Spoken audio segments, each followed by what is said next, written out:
Lok Sabha തെരഞ്ഞെടുപ്പിലേക്കുള്ള CPIM സ്ഥാനാർത്ഥി പട്ടികയായി. ആലത്തൂരിൽ മന്ത്രി K രാധാകൃഷ്ണനാണ് സ്ഥാനാർത്ഥി. 4 MLA-മാരും 3 ജില്ലാ സെക്രട്ടറിമാരുമാണ് പട്ടികയിലുള്ളത്. കണ്ണൂരിൽ MV ജയരാജനും ആറ്റിങ്ങലിൽ V ജോയിയും കാസർഗോഡ് MV ബാലകൃഷ്ണനും സ്ഥാനാർത്ഥിയാകും. വടകരയിൽ KK ശൈലജയും പത്തനംതിട്ടയിൽ ഡോക്ടർ TM തോമസ് ഐസക്കും ചാലക്കുടിയിൽ പ്രൊഫസർ C രവീന്ദ്രനാഥും മത്സരിക്കും. ഈ മാസം 27-നാകും ഔദ്യോഗിക പ്രഖ്യാപനം. ഷഫീദ് റാവുത്തർ ചേരുന്നുണ്ട് വിശദാംശങ്ങളുമായി തിരുവനന്തപുരത്ത് നിന്ന്. ഷഫീദ്, അങ്ങനെ CPIM-ന്റെ സ്ഥാനാർത്ഥികളുടെ കാര്യത്തിൽ ഒരു തീരുമാനമായിരിക്കുന്നു. മുതിർന്ന നേതാക്കളെ തന്നെയല്ലേ ഈ പട്ടികയിൽ നമുക്ക് കൂടുതലും കാണാനാവുന്നത്? ഈ മൊത്തത്തിൽ ഈ സ്ഥാനാർത്ഥി പ്രഖ്യാപനത്തെ എങ്ങനെ വിലയിരുത്താം?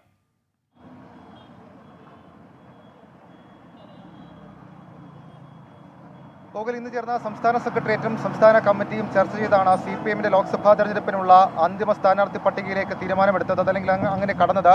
അതിൽ ഏറ്റവും പ്രധാനപ്പെട്ട കാര്യം, ഒറ്റ പേരിലേക്ക് കടക്കാതിരുന്ന സ്ഥലങ്ങളിലൊക്കെ തീരുമാനമുണ്ടാക്കിയിട്ടുണ്ട്. അങ്ങനെ CPIM മത്സരിക്കുന്ന 20 സീറ്റുകളിൽ 15 എണ്ണത്തിലും ഇപ്പോൾ ഒറ്റ പേരിലേക്ക് CPIM എത്തിയിട്ടുണ്ട് എന്നുള്ളതാണ് ഇന്നത്തെ യോഗത്തിന്റെ ഏറ്റവും പ്രധാനപ്പെട്ട കാര്യം. അതിൽ ആറ്റിങ്ങലിൽ മുൻപത്തെ എന്ന വിവരത്തെ സംബന്ധിച്ച് വലിയ മാറ്റങ്ങളില്ല. ആറ്റിങ്ങലിൽ ജില്ലാ സെക്രട്ടറിയും അതേപോലെ തന്നെ വർക്കല MLA-യുമായിട്ടുള്ള V ജോയി സ്ഥാനാർത്ഥിയാകും എന്നുള്ളതാണ് നിലവിൽ നമുക്ക് ലഭിക്കുന്ന വിവരം. കൊല്ലത്ത് MLA ആയിട്ടുള്ള M മുകേഷ് സ്ഥാനാർത്ഥിയാകും. പത്തനംതിട്ടയിൽ കേന്ദ്ര കമ്മിറ്റി അംഗം TM തോമസ് ഐസക് ആയിരിക്കും മത്സര രംഗത്തേക്ക് ഇറങ്ങുക. ആലപ്പുഴയിൽ AM ആരിഫ് തന്നെ എന്ന് ഉറപ്പിച്ചിട്ടുണ്ട്. ഇടുക്കിയിൽ ജോയ്സ് ജോർജ് അദ്ദേഹം തന്നെ തുടരാനാണ് നിലവിൽ ഇപ്പോൾ തീരുമാനിച്ചിട്ടുള്ളത്. എറണാകുളത്ത് KJ ഷൈൻ എന്നുള്ളതാണ് ഏറ്റവും സുപ്രധാനമായിട്ടുള്ള അല്ലെങ്കിൽ ഏറ്റവും അപ്രതീക്ഷിതമായിട്ടുള്ള ഒരു സ്ഥാനാർത്ഥി നിർണ്ണയമായി ഇപ്പോൾ മാറിയിട്ടുള്ളത്. KJ ഷൈൻ ടീച്ചർ KSTയുടെ ഭാരവാഹിയാണ്, പറവൂർ നഗരസഭ അംഗമാണ്. നേരത്തെ പല പേരുകൾ പരിഗണിച്ചിരുന്നു, പ്രത്യേകിച്ച് KV തോമസിന്റെ മകൾ രേഖ തോമസ് അടക്കമുള്ള പല പേരുകൾ ഉയർന്നു വന്നെങ്കിലും സംസ്ഥാന നേതൃത്വം ഇപ്പോൾ എത്തിച്ചേർന്നിരിക്കുന്നത് KJ ഷൈൻ ടീച്ചർ എന്നുള്ളതാണ്.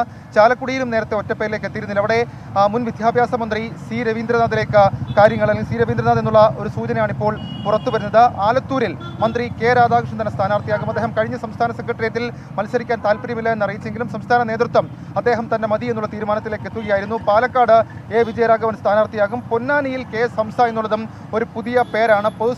പൊതുസ്വതന്ത്രൻ മതി പൊന്നാനിയിലെ തീരുമാനത്തിലേക്ക് സംസ്ഥാന നേതൃത്വം എത്തിയതിന്റെ അടിസ്ഥാനത്തിലാണ് KS ഹംസയെ സ്ഥാനാർത്ഥിയാക്കാനുള്ള തീരുമാനമെടുത്തത്. അതിൽ അദ്ദേഹം മുസ്ലിം ലീഗിന്റെ മുൻ സംസ്ഥാന ഭാരവാഹിയാണ്.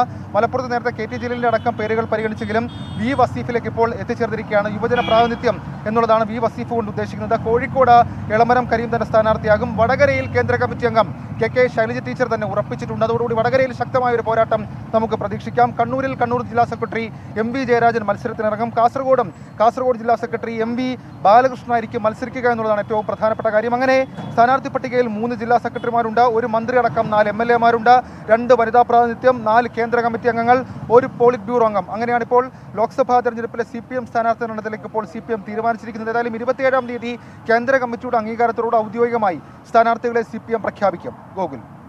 ശരി, ഷഫീദ് റാവുത്തറാണ് CPIM-ന്റെ സ്ഥാനാർത്ഥി പട്ടിക സംബന്ധിച്ച വിശദാംശങ്ങൾ പങ്കുവച്ചത്. ഏതായാലും മുതിർന്ന നേതാക്കൾ ഏറെയുണ്ട് ആ പട്ടികയിൽ. പോളിറ്റ് ബ്യൂറോ അംഗവും കേന്ദ്ര കമ്മിറ്റി അംഗങ്ങളും ജില്ലാ സെക്രട്ടറിമാരും ഒക്കെ ഉൾപ്പെടുന്ന പട്ടികയിൽ ആകെ 2 മാത്രമാണ്, എറണാകുളത്തും ഒപ്പം പൊന്നാനിയിലും മാത്രമാണ് ഒരു പുതുമുഖങ്ങൾ അല്ലെങ്കിൽ ഇതുവരെ ചർച്ചയിൽ അത്ര സജീവമല്ലായിരുന്ന 2 പേരുകൾ സ്ഥാനാർത്ഥികളായി എത്തുന്നത്.